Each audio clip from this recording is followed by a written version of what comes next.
80% से ऊपर बहुत मुश्किल।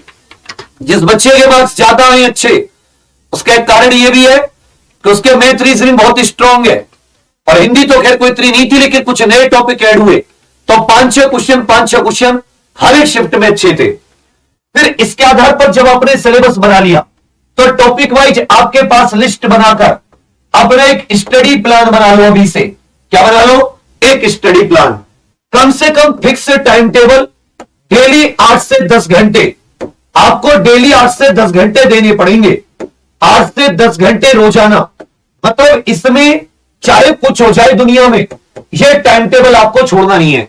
एक बार आपको यह पढ़ने की आदत लग गई तो जितना भी आपके मन में टाइम बर्बाद करने की चीजें, सबसे आपका ध्यान हट जाएगा। याद रखिएगा, आपके सामने दो ही रास्ते हैं। या तो जिस दिन फिजिकल या फाइनल का रिजल्ट आता है उस दिन आप रोए, परेशान हो कि मेरी जिंदगी बर्बाद होगी, मेरा हुआ नहीं, या अभी अपने आप को थोड़ी दुख तकलीफ करके, खुद को थोड़ा सा दुख तकलीफ में डालकर आप इस बार थोड़े से कष्ट सह लो। टाइम टेबल को फॉलो करना बहुत कष्ट की चीज है, बहुत मेहनत की चीज है, लेकिन जिसने कार्य किया है, फील्ड कोई भी हो, वो सबसे टॉप पर पहुंचा। चाहे खिलाड़ी ले लो, चाहे कोई अभ्यर्थी ले लो जो तैयारी करता हो, रहता वही है जो अपने टाइम टेबल को छोड़ के दुनिया की चीजों में चला जाता है। चाहे वो फालतू की डिस्ट्रैक्ट करने वाली उल्टी सीधी वेब सीरीज हो, इंस्टाग्राम हो, फेसबुक हो, या दुनियादारी की और 100 बातें। आपको दुनिया से कोई मतलब नहीं है। देखिए, भगवान श्री राम इतने वर्ष के वनवास पर गए, पांडवों को कितने वर्ष का वनवास रहना पड़ा, लोग कितने कितने साल दूर रहकर आते हैं हॉस्टल वगैरह में। तुम्हें तो मात्र 8 महीने वनवास में भी नहीं रहना, एकांतवास में रहना है। और किसके साथ रहना है? अपने सिलेबस के साथ, अपने टॉपिक के साथ, अपनी किताब कॉपियों को ही अपना यार, अपना मित्र, अपना दोस्त बताना है। यह तुम्हें बस 8 महीने, आज आप लगभग अप्रैल के बीच में हो, इसके बाद में आपके पास 8 महीने भी नहीं बचेंगे। 8 मतलब 4 महीने हो जाएंगे, 8 महीने के करीब। 1 जनवरी से आपको पता है कि सरकार ने बता रखा है एग्जाम होगा, तो आपके पास जो ये 8 महीने, इसमें अपने आप को संपूर्ण झोंक दो, सर्वस्व झोंक दो। यह बहुत मस्त तरीका है। आपने 8-10 घंटे का एक बढ़िया टाइम टेबल बनाया, मैथ, रीजनिंग, हिंदी, जीके के 2-3 सब्जेक्ट थोड़ा थोड़ा डेली पढ़े। इसमें क्या है, पढ़ने में आपको 35 से 40 मिनट पढ़ना है। देखिए, वनडे में ऐसा नहीं है कि आप एक साथ पूरा चैप्टर पढ़ लो, कोई जरूरी नहीं है। 35 से 40 मिनट तो आपको जीके की क्लास को देना है। और जो ये मैथ की क्लास होती है उसको मान लो 1 से 1.5 घंटा मैथ, रीजनिंग, उसमें आपको छोटा टॉपिक पढ़ना है, बस उसको बार बार रिवाइज करना है। इसमें भी आपने क्या किया, जैसे मेरा तरीका क्या है, अभी मैं 35-40 मिनट पढ़ाया, 10-15 मिनट फिर उसका बार बार रिवीजन बार बार, क्योंकि बेशक आप 1-3 घंटे लगाकर एक चैप्टर पढ़ लो और आप उसका रिवीजन, क्योंकि 3 घंटे बाद तो आप वैसे ही बोर हो गए, अब आप उसका रिवीजन अगले दिन करोगे, आधा याद नहीं रहेगा। यदि इसी को आप 1 घंटे पढ़ते और 1 घंटे रिवीजन कर लेते तो 2 महीने बाद भी आपको याद रहता, 2 महीने बाद भी आपसे गलती नहीं होती, ऑप्शन देखकर तुरंत उत्तर लगा देते। फिर हम लोग क्या कर रहे हैं कि हम लोग जैसी थ्योरी पढ़ा रहे हैं, फॉर एग्जाम्पल ये कला, संस्कृति, पेंटिंग, नृत्य, ये बहुत सारी चीजें आती हैं, तो मैं इसे राज्यवार पढ़ा रहा हूं। मैंने क्या किया, यह जैसे भरतनाट्यम, कथकली, बहुत से लोग क्या है एक ही क्लास में शास्त्रीय नृत्य, ईमानदारी से बता रहा हूं, पूरे 3 घंटे मैंने भरतनाट्यम को दिए। और जीके, एसएससी, जीडी के पेपर में कम से कम टोटल 76 शिफ्ट मिला ले तो कम से कम 50+ क्वेश्चन भरतनाट्यम से आए, मतलब भरतनाट्यम और शास्त्रीय नृत्य। मैंने इसमें क्या किया, उसको याद करा दिया कितने से कठिन। तो वो जो बेशक मैंने 2 घंटे दिए, लेकिन उससे बेहतर है कि वो व्यक्ति जो बेशक आधा घंटा दे रहा लेकिन उसको याद कुछ नहीं हो पा रहा। तो कोशिश क्या है कि जितना पढ़ो उतना ही आप क्लास में याद कर लो। ज्यादा पढ़ने से नहीं होता, जो चीज पढ़ रहे हो उसको बार बार रिवाइज करो, जिससे कि वो हमेशा के लिए आपके दिमाग में रुक जाए। और जितना आप याद करोगे और जितना आप लिख लिख कर याद करोगे, जितना लिख लिख कर याद करोगे, चाहे 6 महीने क्यों ना हो, 2 साल बाद भी वो क्वेश्चन कभी भी ऑप्शन बन के आ गया, भाई आपने तो लिख लिख के याद किया होगा। जिसने मान लो पूछा हिंदुस्तान जिंक का हेडक्वार्टर कहां है, आपने याद किया उदयपुर राजस्थान, उदयपुर राजस्थान, उदयपुर। उदयपुर में क्या है? हिंदुस्तान जिंक का हेडक्वार्टर।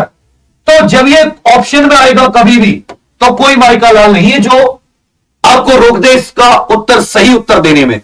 तो कहानी क्या है कि अभी जो प्रीवियस ईयर है उसके आधार पर अपने सिलेबस के टॉपिक डेली का टारगेट बनाना, और डेली मतलब ज्यादा नहीं, डेली के हिसाब से आप हफ्ते का टारगेट रख लो कि भाई इस हफ्ते में मैं इतना कवर करूंगा, लेकिन जितना मैं कवर करूंगा उस हफ्ते के 7 दिन बाद भी कोई मुझसे पूछेगा ऑप्शन वाइज, तो मैं 100% आंसर दूंगा, कोई रोक नहीं सकता, और यह आप आराम से कर लोगे। तो इसलिए जब आप खुद को एकांतवास में रखोगे, खुद को एकांतवास मतलब खूब अपने लिए समय निकालो भाई। 24 घंटे में से मान लेता हूं आपका 7 घंटे, 6-7 घंटे आप एक बार में सो रहे हो और 2 घंटे की नींद आप और ले रहे हो, तो 8 घंटे तो आपके नींद के निकाल लिए, 8 घंटे नींद के निकाल लिए। मान लेता हूं 1 घंटे आप फालतू की चीज भी देख रहे हो, उसके लिए निकाल दिया। 2 घंटे आपकी और मौज मस्ती के लिए निकाल दिए, और मौज मस्ती के लिए निकाल दिए। लोग कितने हो गए? 8 और 1 9 और 2 11 घंटे निकाल दिए। मैं कह रहा हूं चलो 1 और घंटा निकाल दो, 1 घंटा खाना पीना नहाना धोना, और लो 1 घंटा निकाल दो, और 1 घंटे आप मस्ती कर लो। तब भी याद रखिएगा 24 घंटे बहुत होते हैं, लेकिन उसके लिए जो कुछ करना चाहे उसके लिए तो 24 घंटे नहीं है, 24 घंटे गुणा 60 मिनट गुणा 60 सेकंड है इस व्यक्ति के लिए। क्या नहीं कर सकते तुम? सब कुछ सोचो।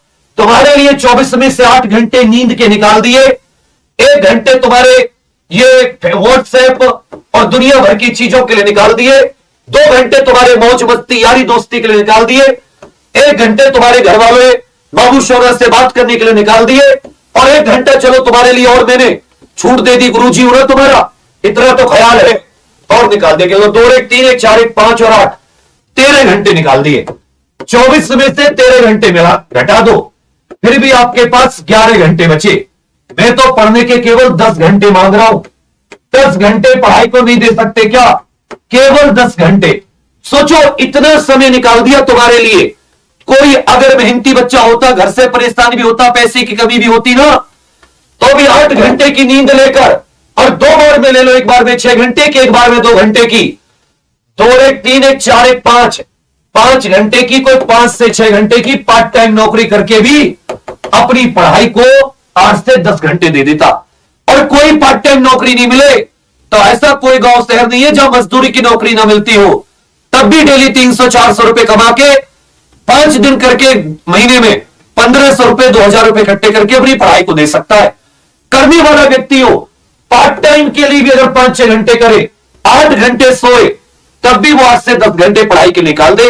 अब भी ना निकाल पाओ, और अब चाहे कि कोई आपको लाखों बच्चों में से आपको चुने, तो आपके पास आप लायक ही नहीं हो, क्योंकि आप 24 घंटे में 7-10 घंटे मात्र 8 महीने अपने जीवन को बदलने के लिए, अपने मां बाप के लिए, सबका जीवन अच्छा करने के लिए, छोटे भाई बड़े भाई बहन का जीवन अच्छा करने के लिए नहीं दे सकते।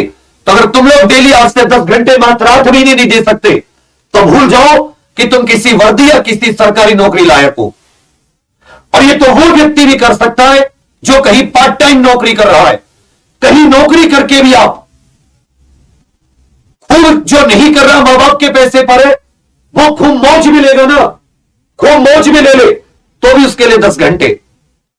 और यही सोच के हम लोग अपने एग्जाम पर ऑफिशियल एप्लीकेशन पर परिवर्तन 03 में करा रहे हैं।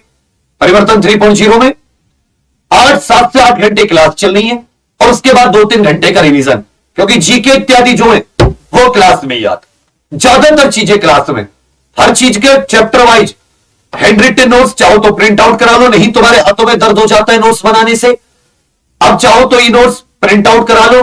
और हर क्लास में एक छोटी सी क्लास भी कराई, आधे घंटे के, उसके ऊपर भी 10 क्वेश्चन,